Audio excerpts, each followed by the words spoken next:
అందరికీ నమస్కారం. మరి గత వారం రోజులుగా ఉమ్మడి వరంగల్, ఉమ్మడి నల్గొండ, ఉమ్మడి ఖమ్మం జిల్లా 3 జిల్లాలు తిరిగి మరి ముఖ్యంగా ఈ వరంగల్ జిల్లాలో ఉన్నటువంటి మరి నిరుద్యోగులను, నల్గొండలో ఉన్న నిరుద్యోగులను, మరి ఖమ్మం నిరుద్యోగులను ఈయన దాదాపు ఒక 1000 మందినే కలవడం జరిగింది. అందులో వాళ్ళు చాలామంది కొన్ని ఉత్తరాలు కూడా రాసిండ్రు మా మా బాధ ఏందని. ఉదాహరణకు నిన్న ఖమ్మం జిల్లా శ్రీయుత గౌరవనీయులైన తెలంగాణ రాష్ట్ర ముఖ్యమంత్రి వర్యులకు రేవంత్ రెడ్డి గారికి, అయ్యా గ్రామీణ ప్రాంతం మేము తెలంగాణలో రాష్ట్ర గ్రామీణ ప్రాంతంలో 4 సంవత్సరాలుగా తెలంగాణ పోలీస్ రిక్రూట్మెంట్ కోసం ప్రిపేర్ అవుతున్నాం. 2022లో జరిగిన భర్తీ ప్రక్రియ వల్ల జీవో నంబర్ 46 వల్ల మాకు ఉద్యోగాలు రాకుండా పోయాయి. కాంగ్రెస్ గవర్నమెంట్లో అయినా నోటిఫికేషన్ వస్తుంది అని 4 సంవత్సరాలుగా ప్రిపేర్ అవుతున్నాం. దాదాపు 15 లక్షల మంది ఈ నోటిఫికేషన్ కోసం ఎదురు చూస్తున్న వారు ఉన్నారు. అలాగే 2022లో జాబ్ ప్రిపేర్ ఉన్నారు. జీవో 46 వల్ల వాళ్ళని కూడా దృష్టిలో ఉంచుకొని ఏజ్ 36కు పెంచాలని చెప్పి, ఎస్ఐకి 38 ఇవ్వాలని, అలాగే పోస్టులను కూడా 5,000 నుండి 20,000 పెంచాలని చెప్పి విజ్ఞప్తి చేస్తాం. యాక్చువల్గా మీరు గతంలో మనం చూసినాము, ఈరోజు రిటైర్డ్ అయిన వాళ్ళ కోసం మనం కొట్లాడుతున్నాం. రిటైర్ అయిన వాళ్ళు ఎంత ఉన్నారంటే 25,536 యాజ్ పర్ మార్చ్ 31 తారీఖు వరకు రిటైర్ అయిన వాళ్ళ సంఖ్య. అందులో 10,000 మంది పోలీసులు ఉన్నారు, 10,000 మంది టీచర్లు ఉన్నారు, 5,034 మంది ఆయా శాఖలలో పనిచేసేవారు ఉన్నారు. అర్థమైందా? వీళ్ళు అంటే ఆల్రెడీ ఈ రిక్రూట్మెంట్ కాక ఖాళీలు ఉన్నాయి. మొత్తం 20,000 పోలీసులు ఖాళీగా ఉన్నాయి. అర్థమైందా? ఇందులో దాదాపు 5,000 మంది పోలీసులు ఈరోజు కేవలం మీ సెక్యూరిటీ కోసమే పనిచేస్తున్నారు. అంటే గ్రామంలో ఉన్న ఎమ్మెల్యేకెళ్ళి మొదలుపెట్టి, బుడ్డ లీడర్లకెళ్ళి మొదలుపెట్టి ఇవాళ రాష్ట్ర స్థాయిలో ఉన్న ముఖ్యమంత్రి వరకు వీళ్ళ సెక్యూరిటీకి 5,000 మంది పోలీసులు. మిగతా వీళ్ళు ఈరోజు ల్యాండ్ ఆర్డర్ ఎట్లా కంట్రోల్ అవుతుంది, ఈరోజు ల్యాండ్ ఆర్డర్ ఎందుకు ఫెయిల్ అవుతుంది అనే దానికి ఈరోజు పూర్తి స్థాయిలో వీళ్ళు లేరు. కాబట్టి ఎస్ఐ లేరు, కానిస్టేబుల్ లేరు. కాబట్టి ఈరోజు 20,000 పోస్టులు ఖచ్చితంగా నింపాల్సిన అవసరము రేవంత్ రెడ్డి గారి దగ్గర ఉంది. ఆయన దగ్గరే మంత్రి పదవి ఉంది. 46 జీవో ఎత్తేస్తామని గత ప్రభుత్వం మనం ఉన్నప్పుడే చెప్పినాం. దానికోసం నిర్విరామంగా ఉద్యమం జరిగింది. కానీ దాన్ని ఇంతవరకు ముట్టుకోలేదు. రేవంత్ రెడ్డి గారు దాన్ని తక్షణం ఎత్తేయాలి. దానివల్ల చాలామంది నష్టపోయారు. స్పోర్ట్స్ కోటా ఇంప్లిమెంట్ చేయాలి, హ్యాండిక్యాప్డ్ కోటా ఇంప్లిమెంట్ చేయాలి. ఈ విధంగా అంటే డిఎస్సిలో ఏదైతే అవసరం ఉందో అందులో మొత్తం చేయాలనేది ఈరోజు నేను కోరింది కాదు, వీళ్ళు కోరింది. ఇక్కడ ఏమైంది అని అంటే తెలంగాణలో ముఖ్యంగా ఈ 46 జీవో తెచ్చింది గత ప్రభుత్వం, బీఆర్ఎస్ ప్రభుత్వం తెచ్చింది. ఈరోజు వాళ్ళు లగెత్తును మేము తీసేస్తాం 46 జీవోలు. ఈ నిరుద్యోగ సమస్య పెంచి పోషించింది వాళ్ళే. ఈరోజు ప్రజాస్వామ్యబద్ధంగా ఉండాల్సిన మీడియా పాయింట్ లోపల ఉండాల్సి తీసి కేసీఆర్ ఊరవతల పడేసిన మీడియా పాయింట్ను. అంటే అప్రజాస్వామ్య చర్యలకు ఆ రోజు తెలంగాణ ఏర్పడ్డ నాటి నుండి బీజం పడ్డది. ఈరోజు కొనసాగిస్తారు. ఈరోజు బాజాప్తా ఏంటంటే ద హిందూ ఎన్ రామ్ గారి ముందు బాజాప్తా కూర్చొని నాకు హిట్లర్ అంటే చాలా ఇది, నేను ఆయన స్ఫూర్తితోనే హైడ్రా ప్రవేశపెట్టినా ఆయన ఊచకొత్త కూర్చేదని చెప్పే పరిస్థితికి వచ్చిందంటే ఎంత ధైర్యం చూడండి. ఇక ఈరోజు నేను వీళ్ళ దగ్గర సంతకాలు ఎందుకు తీసుకున్నా అంటే ఈరోజు చాలా వరకు నిరుద్యోగ సంఘాలు కానీ ఈరోజు వీళ్ళందరూ ఏదో ఒక పార్టీతోని పొత్తై పనిచేస్తుండ్రు. తర్వాత 4 రోజులు నడుస్తుంది, 5వ రోజు దుకాణం బంద్ అవుతుంది. నేను గ్రామీణ ప్రాంతాల్లో ఉన్న నిరుద్యోగుల విజ్ఞప్తి చేసిందంటే ఈ పోరాటం మీ ఫైట్ మీరే చేయాలి. మీ గురించి ఎవరు వకాలు తప్పించుకునే అవసరం లేదు. 4 రోజులు పనిచేస్తున్నా 5 రోజులు పండుకుంటారు.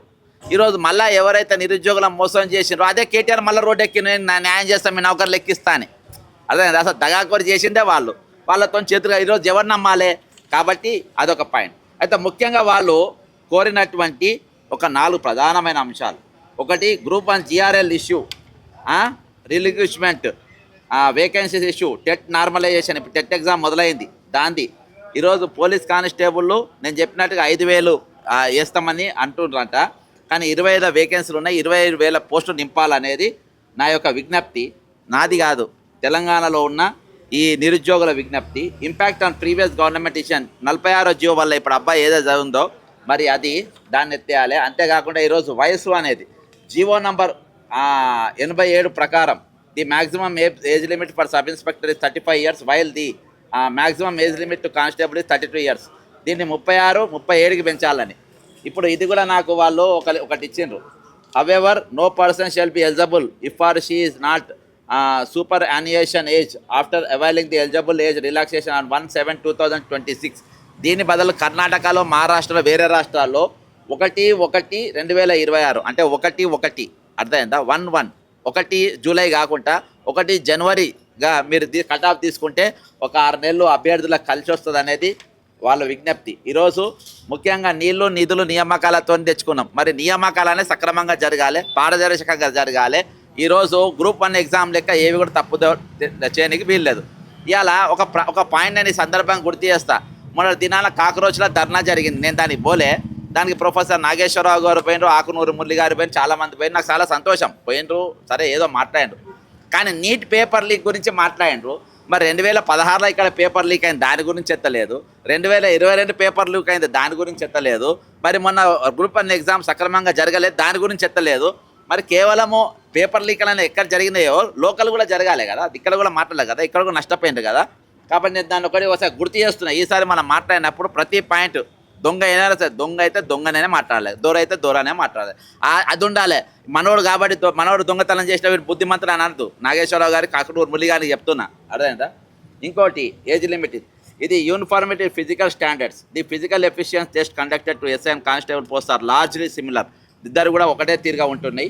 దానికి in the interest of fairness and equality age relaxation should be extended to constable candidates అనేది ఒకటి.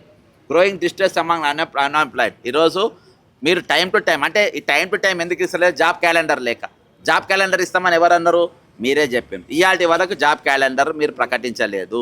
కాబట్టి ఈరోజు 2 ఏళ్లకు 3 ఏళ్లకు 4 ఏళ్లకు నోటిఫికేషన్ పడడం అంటే వాళ్ళ ఏజ్ అనేది రోజు పెరుగుతూ ఉంటుంది. ఇప్పుడు 4 సంవత్సరాల తర్వాత మీ నోటిఫికేషన్, 4 తర్వాత నోటిఫికేషన్ 4 ఏళ్ళు వాళ్ళ వయసు పెరిగినట్టే కదా. ఈరోజు దానికి బాధ్యులు మీరు కాబట్టి మీరు పెంచాలి. ఒకటి మాత్రం రేవంత్ రెడ్డి పక్కా చెప్తున్నా, ఈసారి 29వ జీవో దాని ప్రకారము ఉద్యమం అని ఉండదు. ఈసారి ఉద్యమం చాలా పెద్ద ఎత్తున ఉంటుంది, గ్రామీణ స్థాయికి ఉంటుంది ఈరోజు. కాబట్టి మీరు అంటే అందరికీ నౌకర్లు ఇవ్వాలనే అంటలేరు, నోటిఫికేషన్లు బరాబర్ ఇవ్వాలి, ఉన్న ఖాళీలు మొత్తం నింపాలనేది. ఓకేనా?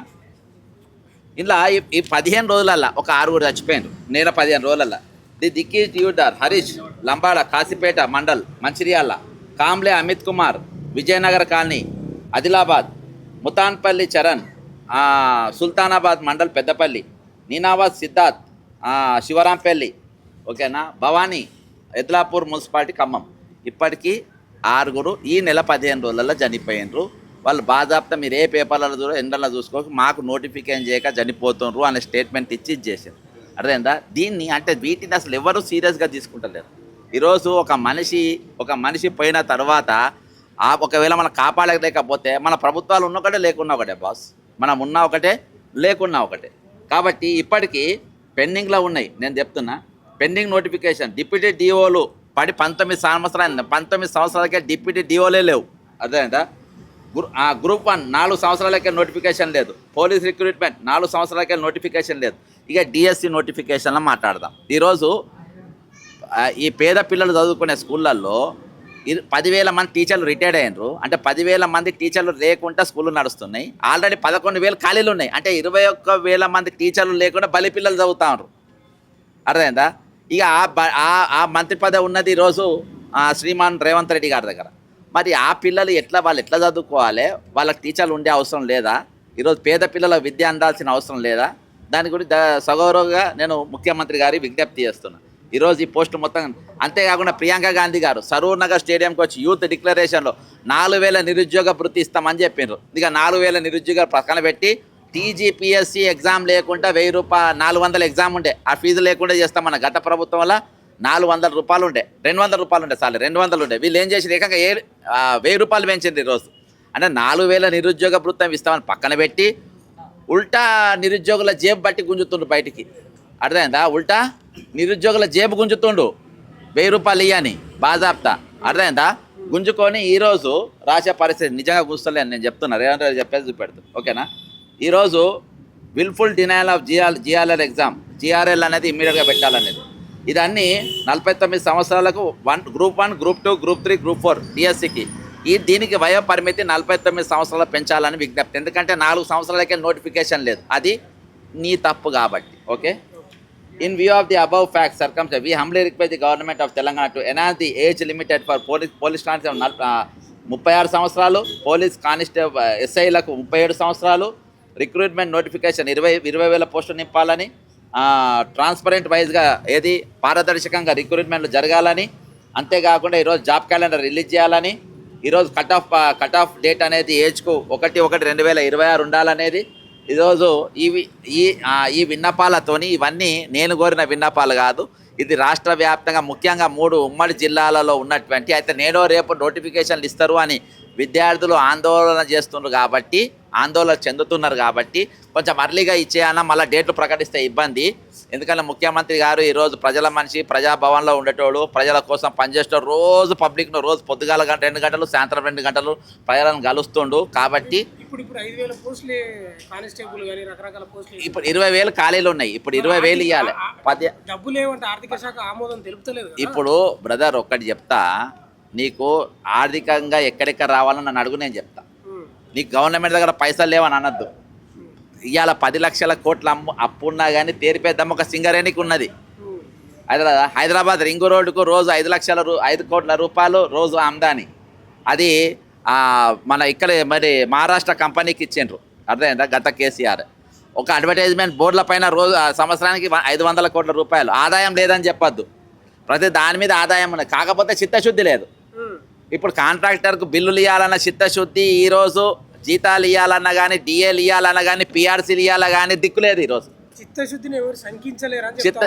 చిత్తశుద్ధి బ్రదర్, చిత్తశుద్ధి ఇప్పుడు నేను ఒకటే గూగుల్లో కొట్టుండ్రి, అర్థమైందా? చిత్తశుద్ధి అనేది ఎవరికి ఉండదు, నిజాయితీ అనేది అందరే. ఇవాళ నిజాయితీ ఎవరికి ఉండదు? ఇవాళ బ్రదర్ మన ఇంటికి ఒకళ్ళు వస్తాడు, చుట్టానికి ఒక చుట్టపోడు వస్తాడు. ఒక చుట్టపోడు వస్తే అన్ని తాళాలు తెరిచి పెడతాం, ఒక చుట్టపోడు వస్తే అన్ని తాళాలు వేసుకుంటాం. ఇప్పుడు తాళాలు వేసుకునే చుట్టపోడు రాష్ట్రాన్ని పాలిస్తుండు కాబట్టి శంకించాల్సి వస్తుంది. ఎందుకంటే ఎఫ్ఐఆర్లు అన్నీ ఉన్నాయి, 79 ఎఫ్ఐఆర్లు ఉన్నాయి, 79 క్రిమినల్ కేసులు ఉన్నాయి.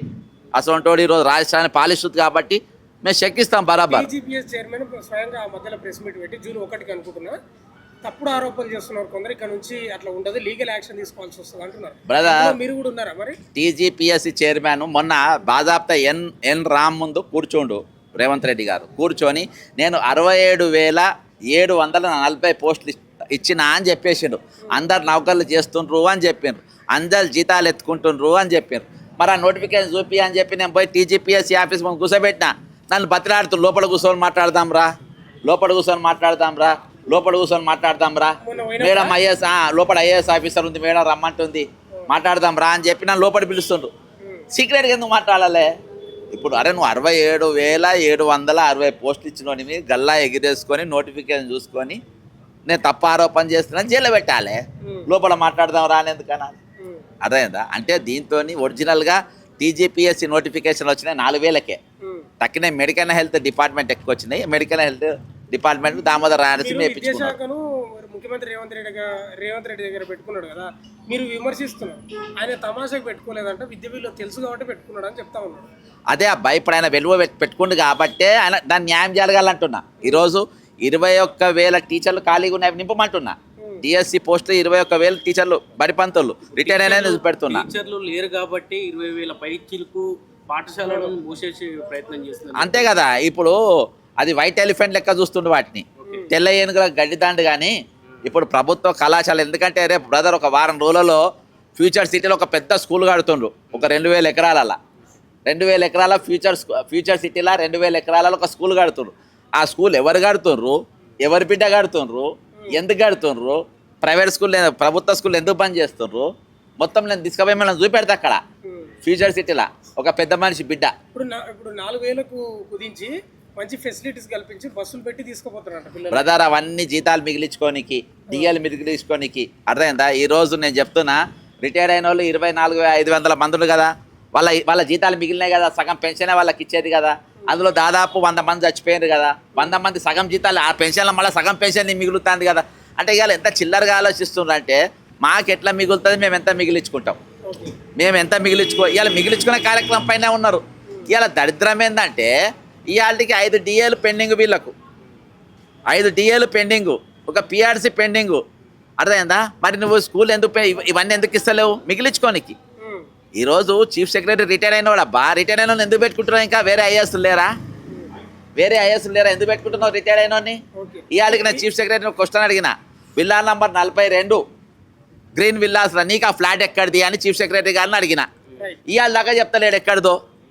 జర్సన్ గారు ఇప్పుడు ఏంది ప్రభుత్వానికి మీ విన్నపం లేకపోతే ఇవాళ నా విన్నపము, నా విజ్ఞప్తి వినమ్రతతోని నేను విజ్ఞప్తి చేస్తున్నా. ఇది నా విజ్ఞప్తి కాదు, రాష్ట్రంలో ఉన్న 40 లక్షల మంది నిరుద్యోగుల విజ్ఞప్తి. మాకు 4,000 నిరుద్యోగ భృతి ఇవ్వమని అడుగుతుండ్రు, 20,000 పోలీస్ నౌకర్లు నింపమని అడుగుతుండ్రు, ఏజ్ రిలాక్షన్ ఇవ్వమని అడుగుతుండ్రు, టెట్ నార్మలైజేషన్ అడుగుతుండ్రు. ఈరోజు మాడ స్కూళ్ళలోకి ఇవాళకి 4 నెలలకెళ్ళి 5 నెలలకెళ్ళి జీతాలు వాళ్ళ జీతాలు ఇవ్వ అంటుండ్రు.